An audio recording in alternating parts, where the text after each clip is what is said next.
Shabu, shabu, shabu, shabu. Tak pusing. Hari ni kita orang ada dekat Cameron Centrum. Ada banyak kedai makan dekat sini.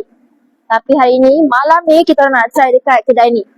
Highland Sukiyaki and Shabu Shabu. Kalau ke Cameron Highland, mesti korang wajib singgah Cameron Centrum kan? Yelah, dekat sini ada jual macam-macam dengan aktivitinya, ada bas, ada kereta api, makanan pun banyak, tapi kita orang pilih Highland Sukiyaki and Shabu Shabu. Yelah, sebab Cameron ni kan sejuk, banyak berjalan pula, cepat lapar. Sebab tu lah kena makan buffet, makan sampai puas ni. Dekat sini ada macam-macam pilihan tau. Boleh grill, boleh buat steamboat juga. Untuk grill, ada beef, chicken dengan lamb yang dah siap marinate tau. Dekat sini je dah ada 9 jenis yang berbeza. Itu belum cerita pasal steamboat lagi. Nak pilih sup saja dah ada 5 jenis. Tapi paling korang kena try spicy miso dengan sukiyaki. Masukkanlah semua bahan-bahan ni dalam sup korang. Seafood pun banyak tau. Kita orang rakam tak nampak sebab ada mist ni. Dia orang nak pastikan makanan sentiasa segar. Pilihan mi pun ada banyak. Tapi highlight dia adalah benda ni. Korang akan dapat 3 ni unlimited tau.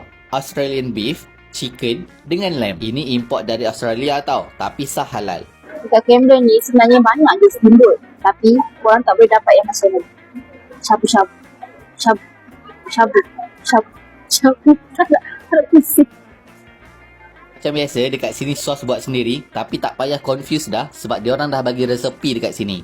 Lepas dah siap, korang boleh lah layan steamboat ala Jepun. Orang panggil Shabu Shabu. Serius, dengan dingin-dingin Cameron Highland ni, memang nikmat bila makan panas-panas. Yang jenis tak suka sup, boleh je layan grill. Sedap juga. Dia dah siap marinate, so daging tu tak adalah kering dan semuanya ada rasa tersendiri. Kalau nak makan yang ringan macam sushi pun ada juga. So, kalau ke Cameron Highland, lupakan steamboat yang biasa, datang ke Highland Sukiyaki and Shabu Shabu.